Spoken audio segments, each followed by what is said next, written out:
നിങ്ങൾക്കുള്ള ഇണകളെ നിങ്ങളുടെ ശരീരത്തിൽ നിന്ന് തന്നെ അള്ളാഹു സൃഷ്ടിച്ചു തന്നു. ഏതൊരു പെണ്ണിനും ലോകത്ത് വിളിച്ചു പറയാം, ഈ ലോകത്ത് ജനിച്ചിട്ടുള്ള സർവ്വ പുരുഷന്മാരും ഞങ്ങൾ സ്ത്രീകൾ പ്രസവിച്ചിട്ടുള്ളവരാണ്. ആണുങ്ങൾക്കും അവകാശപ്പെടാം, ഇവിടെയുള്ള ആണാവട്ടെ പെണ്ണാവട്ടെ എല്ലാവരും ഞങ്ങൾ ആണുങ്ങളുടെ മക്കളാണ്. അങ്ങനെ ചിന്തിക്കുമ്പോൾ നമുക്ക് നമ്മുടെ ഇണകളെ അള്ളാഹു പടച്ചത് നമ്മുടെ ശരീരത്തിൽ നിന്ന് തന്നെയാണ്. എന്തിനു വേണ്ടിയാണ് ഈ ഇണകളെ അള്ളാഹു സൃഷ്ടിച്ചത്? ലിതസ്കുനൂ ഇലൈഹാ, നിങ്ങൾ ജീവിതത്തിൽ ശാന്തി തേടി, സമാധാനം തേടി, സന്തോഷം തേടി കയറി ചെല്ലാൻ വേണ്ടിയാണ്. ആണിന് തന്റെ ജീവിത ചൂട് ഇറക്കി വെക്കാനുള്ള അത്താണിയാണ് ഭാര്യയെങ്കിൽ, ഒരു ഭാര്യക്ക് അവളുടെ പ്രാരാബ്ദങ്ങളും പ്രയാസങ്ങളും ഉരുകി ഒലിച്ചു പോകേണ്ടത് ഭർത്താവിന്റെ സാന്നിധ്യത്തിലാണ്. ഇത് ഇതര ജീവികൾക്കൊന്നുമില്ലാത്ത ഒരു ജീവിത ലക്ഷ്യമാണ്. എന്തുകൊണ്ട്? മനുഷ്യേതര ജീവികളെ സംബന്ധിച്ചിടത്തോളം അവരാരും ഇവിടെ അസ്വസ്ഥരായി കഴിയുന്നില്ല. അവർക്കൊന്നും നമ്മളെപ്പോലെയുള്ള ടെൻഷനുകളോ പ്രാരാബ്ദങ്ങളോ ബുദ്ധിമുട്ടുകളോ ഇല്ല. കാരണം അവയെല്ലാം വിരിച്ചതിൽ ഉറങ്ങാനും വിളമ്പിയത് ഉണ്ണാനും വിധിക്കപ്പെട്ടവരാണ്. അവരെ ലോകത്ത് പ്രത്യേകമായ നിയമങ്ങളില്ല, നിയന്ത്രണങ്ങളില്ല. അവർ സർവതന്ത്ര സ്വതന്ത്രരാണ്. ഒരു കാക്കക്ക് വേണമെങ്കിൽ നാം വില കൊടുത്തു വാങ്ങിയ നമ്മുടെ വീടും പറമ്പും നിൽക്കുന്ന സ്ഥലത്ത് വന്ന് ആ തെങ്ങിന്റെ മുകളിൽ കൂടുകെട്ടാം. അതിന് പഞ്ചായത്തിൽ പോയി അപേക്ഷ കൊടുത്ത് അംഗീകാരം വാങ്ങേണ്ടതില്ല. ആ പറമ്പിന്റെ ഉടമയായ നമ്മോട് ഒരു വാക്കുപോലും പറയേണ്ടതില്ല. കാക്കക്ക് അതിനുള്ള സ്വാതന്ത്ര്യമുണ്ട്. നമ്മുടെ നാട്ടിൽ ഒരു കല്യാണം നടക്കുമ്പോൾ ആ കല്യാണത്തിന് കാക്കക്ക് വരണമെങ്കിൽ വിളിക്കപ്പെടണമെന്നില്ല. ഏത് കല്യാണത്തിനും പോകാം. ആരും എന്താ കാക്ക വിളിക്കാതെ വന്നത് എന്ന് വെച്ച് കാക്കയെ കളിയാക്കാറുമില്ല. നമ്മളെ വീട്ടിൽ ആലയിൽ കിടക്കുന്ന ആ പശുക്കുട്ടി, അതിന്റെ തള്ളക്ക് ഒരു ബേജാറുമില്ല. പടച്ചോനെ, എന്റെ കുട്ടി വലുതായി വരികയാണല്ലോ, അതിനെ കെട്ടിച്ചു കൊടുക്കണ്ടേ, എന്താ ഒരു ചിന്തയും നമ്മൾ ആലയിലെ പശുവിനില്ല. എന്താ കാരണം? അവർക്കൊന്നും നിയമക്കുരുക്കുകൾ എന്ന് പറഞ്ഞ ഒന്നില്ല. അവയെല്ലാം അള്ളാഹു പടച്ചത് നമുക്ക് വേണ്ടിയാണ്. എന്നാൽ മനുഷ്യൻ അങ്ങനല്ല. ഒരു നേരത്തെ ആഹാരം കഴിക്കണമെങ്കിൽ, ഒരു രാത്രി അന്തി ഉറങ്ങണമെങ്കിൽ, ഒന്ന് യാത്ര ചെയ്യണമെങ്കിൽ, വീട്ടിൽ അകത്തിരിക്കാനും പുറത്തിരിക്കാനും എല്ലാറ്റിനും നിയമങ്ങളുടെ ഒരു പെരുമാറ്റച്ചട്ടം മനുഷ്യനുണ്ട്. ഈ പെരുമാറ്റങ്ങളുടെ കുരുക്കിൽപ്പെട്ട മനുഷ്യൻ ജീവിതത്തിന്റെ രണ്ടറ്റം മുട്ടിക്കാൻ വേണ്ടി കഠിനമായി പ്രയാസപ്പെടുമ്പോൾ അവൻ ചിന്തിച്ചു പോകുകയാണ്, ഈ ജീവിതം തന്നെ അങ്ങ് അവസാനിപ്പിച്ചാലോ. മനുഷ്യൻ മാത്രമല്ല ആത്മഹത്യ ചെയ്യുന്ന ജീവി. എന്തുകൊണ്ടാണ്? നമുക്കാണ് നിയമക്കുരുക്കുകളുള്ളത്. ജീവിതത്തിൽ പിടിച്ചു നിൽക്കാൻ കഴിയാത്ത വിധത്തിൽ മാനസിക വിഭ്രാന്തി മനുഷ്യനുണ്ടാകുന്നു. ആ മനുഷ്യന് ശാന്തിയും സ്വസ്ഥതയും തേടി കയറി ചെല്ലാനുള്ളത്, ജീവിതം തോറ്റോടുന്ന സമയത്ത് പോലും പിടിച്ചു നിൽക്കാൻ സാധിക്കുന്നത് ലിതസ്കുനൂ ഇലൈഹാ, ആ കുടുംബത്തിലേക്ക് സമാധാനം തേടി ചെല്ലുമ്പോഴാണ്.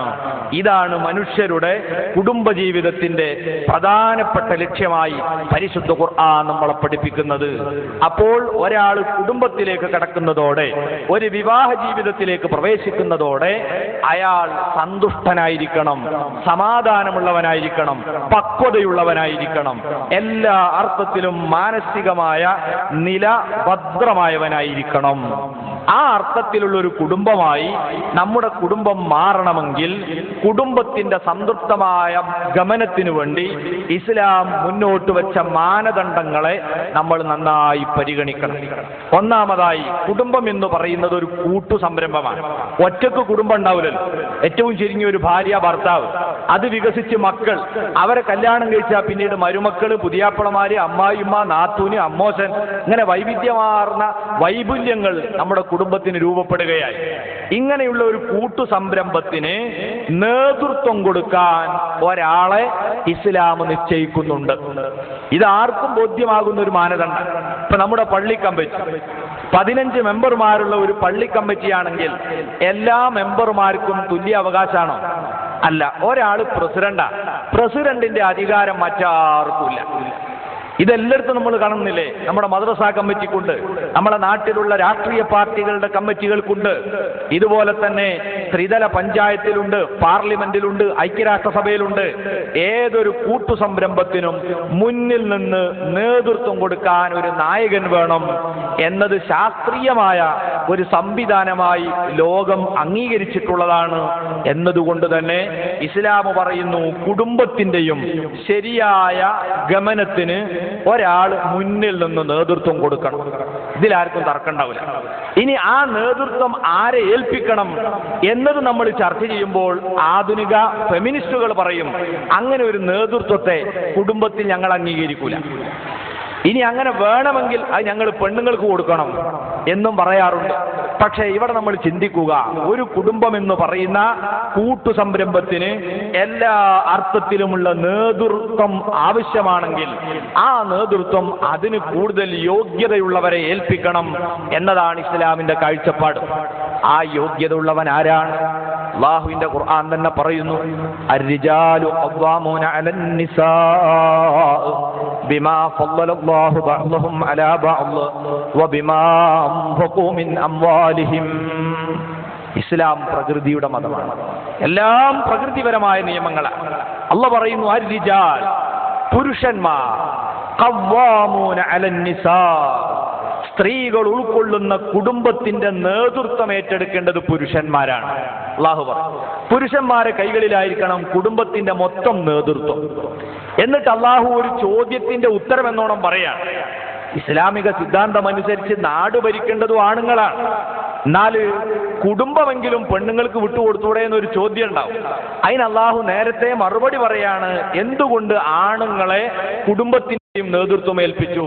കാരണം ബിമാ ഫളലല്ലാഹു ബഅ്ദഹും അലാ ബഅദ്, സ്ത്രീകൾക്കില്ലാത്ത കുടുംബത്തിന് നേതൃത്വം കൊടുക്കാൻ ആവശ്യമായ ഒട്ടേറെ കഴിവുകളും യോഗ്യതയും അല്ലാഹു പുരുഷവർഗത്തിനാണ് കൊടുത്തിട്ടുള്ളത്.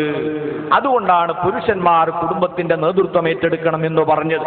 അത് ഖുർആന്റെ തന്നെ പല ഭാഗങ്ങളിലും ഹദീസുകളിലുമായി ആ യോഗ്യതകളെ വിശദീകരിക്കപ്പെട്ടിട്ടുണ്ട്. അതിൽ പ്രധാനപ്പെട്ട ഒന്ന് ആരോഗ്യമാണ്. കുടുംബം എന്ന കൂട്ടുസംരംഭത്തിന് ഏറ്റവും ആവശ്യമുള്ള ഒന്ന് ഏതാ? ആ കുടുംബത്തിന് ആവശ്യമായ സമ്പാദ്യങ്ങളൊക്കെ അധ്വാനിച്ചുണ്ടാക്കണം. അതിന് നല്ല കായികക്ഷമത വേണം, ആരോഗ്യമുണ്ടായിരിക്കണം. ആരോഗ്യമുള്ള ആൾ ആണാണോ പെണ്ണാണോ എന്ന് ചോദിച്ചാൽ പെണ്ണുങ്ങൾക്ക് പോലും തർക്കമുണ്ടാകൂല. പുരുഷന്മാരെ അപേക്ഷിച്ച് ആരോഗ്യത്തിന്റെ വിഷയത്തിൽ പെണ്ണ് പിന്നിലാണ്. അല്ലേ? നിങ്ങൾ നോക്കൂ, സാധാരണ നമ്മൾ ബസ്സിൽ കയറിയാൽ പിന്നിലെ സീറ്റ് ഡോറിലൂടെ നമ്മൾ കയറിയാൽ ആദ്യം കാണും ഒരു സീറ്റ് അന്ധർക്ക്, പിന്നെ ഒന്ന് വികലാംഗർക്ക്, പിന്നെ മുതിർന്ന പൗരന്മാർക്ക്. ഇനി മുന്നിൽ കൂടെ കയറിയാലോ ഒരു 4-5 സീറ്റ് കാണാ ലേഡീസ്, പെണ്ണുങ്ങൾക്ക്. എന്താ ഇവിടെ ലേഡീസിനെ വികലാംഗന്മാരെ കൂട്ടത്തിൽ എണ്ണാൻ കാരണം? അന്ധന്മാരുടെ കൂട്ടത്തിൽ എന്ത് എണ്ണി? വയസ്സന്മാരുടെ കൂട്ടത്തിൽ എന്ത്? അവർക്കൊരു സംവരണം. അത് ലോകത്തിനറിയാം, പുരുഷനെ അപേക്ഷിച്ച് സ്ത്രീ അബലയാണ്. അവർക്ക് ബസ്സിൽ സീറ്റ് സംവരണം വേണം. പുരുഷന്മാർക്ക് ബസ്സിൽ ഒറ്റ സീറ്റും ഇല്ല. പുരുഷന്മാർക്ക് സീറ്റില്ല, പെണ്ണുങ്ങൾക്ക് ഏത് സീറ്റിലും ഇരിക്കാം. ഇനി അവർക്ക് സംവരണം ചെയ്യപ്പെട്ട സീറ്റ് അവർക്ക് മാത്രം അവകാശപ്പെട്ടതാണ്. ഇത് ലോകത്തിനറിയാം. ഇനി നോക്കൂ നിങ്ങൾ, ഇന്ന് പാശ്ചാത്യ നാടുകളിൽ പോലും സ്ത്രീയെ പുരുഷന്റെ ഒപ്പമെത്തിക്കാനുള്ള എല്ലാ പ്രോത്സാഹനവും നടക്കുന്നില്ലേ? എന്നാൽ അവിടെ പോലും നമ്മൾ കാണുന്നില്ല കായികക്ഷമത പ്രകടിപ്പിക്കുന്ന ഒരൊറ്റ മത്സരത്തിലും ആണും പെണ്ണും പരസ്പരം ഏറ്റുമുട്ടുന്നില്ല.